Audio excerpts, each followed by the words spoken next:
Eh bien, bonjour chers élèves de la classe de 3e. Aujourd'hui, nous allons aborder la notion de probabilité. Alors, avant de voir comment définir la probabilité, on va commencer par dire quel est le vocabulaire approprié à cette notion de probabilité. Donc, commençons déjà par le vocabulaire. Eh bien, le premier mot qu'on va utiliser, qu'on va définir ici, c'est ce qu'on va appeler une expérience aléatoire.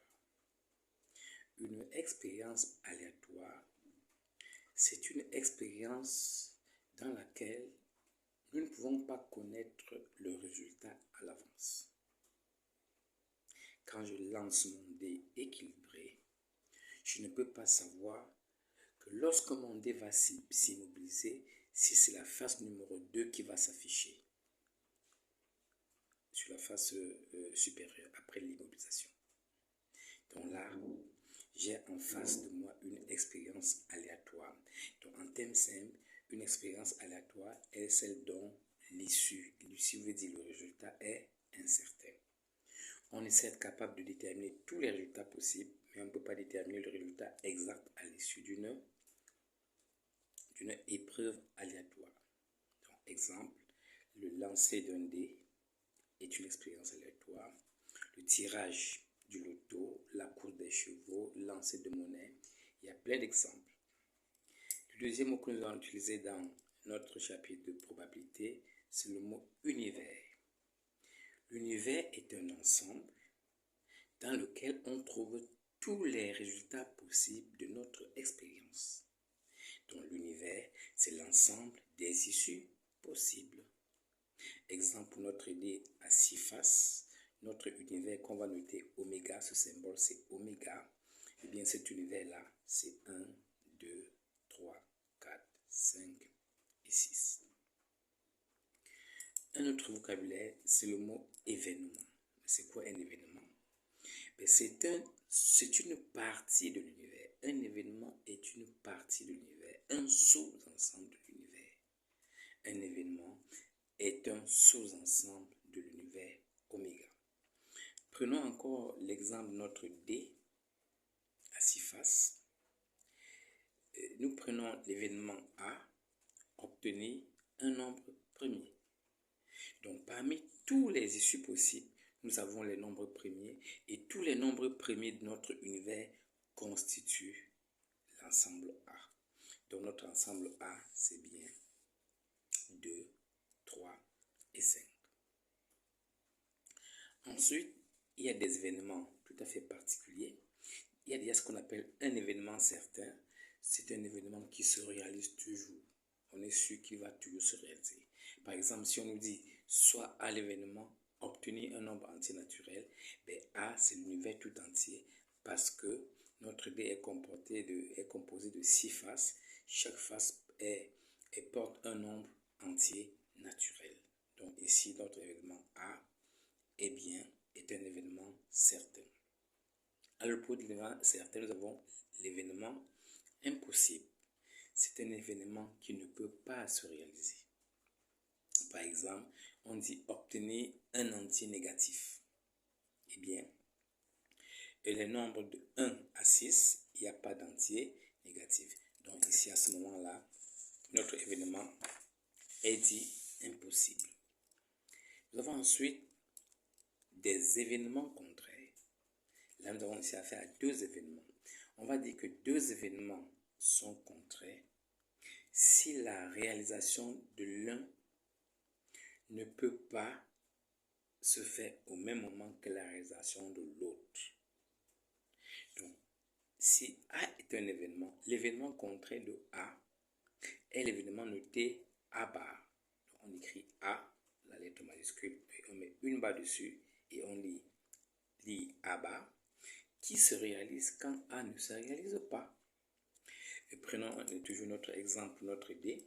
Si l'événement A est obtenir un nombre pair, eh bien, le contraire d'obtenir un nombre pair, c'est obtenir un nombre impair. Autrement dit, notre événement A, voilà son ensemble, et A bar a son ensemble tout à côté. Autre définition, deux événements incompatibles. Deux événements sont dits incompatibles, ça veut dire qu'ils ne peuvent pas se produire au même moment. Donc si A et B sont incompatibles, ça veut dire que A ne peut pas se réaliser au même moment que B. Là, les événements sont dits incompatibles. Et dans ce cas, leur intersection est dans l'ensemble vide. Nous allons enfin définir, toujours au niveau des événements particuliers, quand est-ce que deux événements sont dits indépendants. Deux événements sont dits indépendants lorsque la réalisation de l'un ne dépend pas de la réalisation de l'autre. C'est-à-dire que le premier événement ne se réalise pas en fonction du deuxième événement et vice-versa. On traitera un exercice où on va voir dans la pratique comment procéder pour tout cela. Continuons avec nos définitions avec ce qu'on va appeler un ensemble fini. C'est simplement un ensemble dont on connaît le nombre de ces éléments. Ce nombre-là est appelé le cardinal de cet ensemble. Par exemple, prenons l'ensemble A formé des éléments, ici les voyelles de notre alphabet français.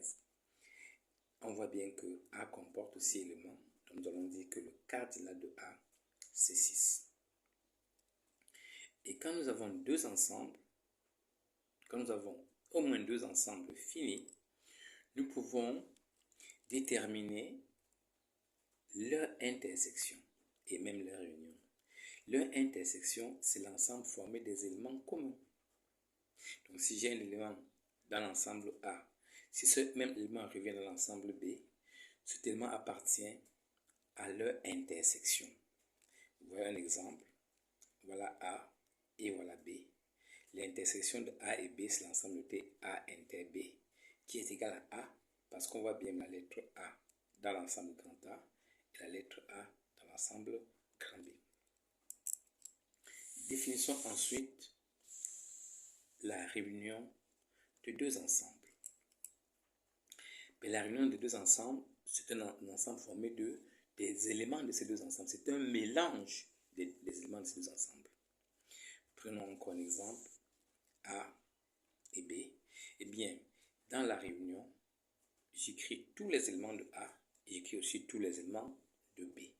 Sauf que si un élément est déjà écrit une fois dans l'ensemble et que je le retrouve dans l'ensemble B, je ne le réécris pas. On n'écrit pas le même élément deux fois dans un même ensemble. Et ça, A union B, c'est dit A union B. Voilà pour le vocabulaire. Nous pouvons maintenant donner la définition.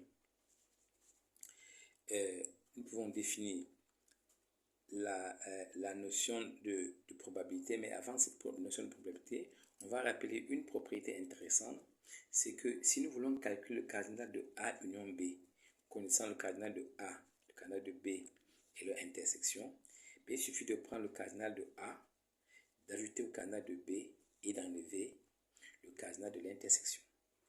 C'est une propriété qu'on va utiliser dans les probabilités.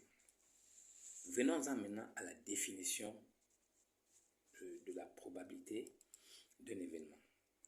Plantons les décors. Donc, nous avons dit que lorsque nous avons une épreuve aléatoire, l'ensemble des résultats s'appelle oméga. Donc, soit donc oméga l'univers associé à une expérience aléatoire, soit à un événement de oméga. Donc, je dois avoir mon univers et pour définir la probabilité d'un événement, eh bien, la probabilité de l'événement A, qu'on note simplement PA, est définie par PA, c'est le cardinal de l'ensemble A sur le cardinal de l'univers. C'est-à-dire que c'est le nombre des éléments de A qu'on divise par le nombre des éléments de l'univers. Et du coup, nous avons quelques propriétés intéressantes qu'il faut connaître. La première propriété concerne un événement et son contraire. Donc, si je connais la probabilité d'un événement, pour calculer la probabilité de l'événement contraire, il suffit de prendre 1 moins cette probabilité. Donc, PA bas, c'est 1 moins PA. On traduit ça encore en disant que PA plus PA bas égale à 1. Si A est un événement certain, alors PA égale à 1. La probabilité de l'événement certain égale à 1. C'est normal parce que dans un événement certain, l'ensemble A est réduit tout simplement à l'ensemble oméga.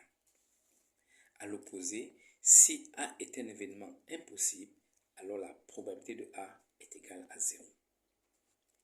Il est à noter que, quel que soit l'événement que nous avons, sa probabilité se trouve entre 0 et 1. Donc si vous calculez une probabilité, ça ne peut pas dépasser 1 et ça ne peut pas être plus petit que 0. Ce n'est pas possible. Et une autre propriété, la probabilité de l'union de deux ensembles se calcule encore par notre formule. Si vous voulez calculer la probabilité de A union B, il suffit de calculer la probabilité de A plus la probabilité de B moins la probabilité de leur intersection. Et enfin, si A et B sont incompatibles, si A et B sont deux éléments incompatibles, alors la probabilité de leur intersection est égale à 0.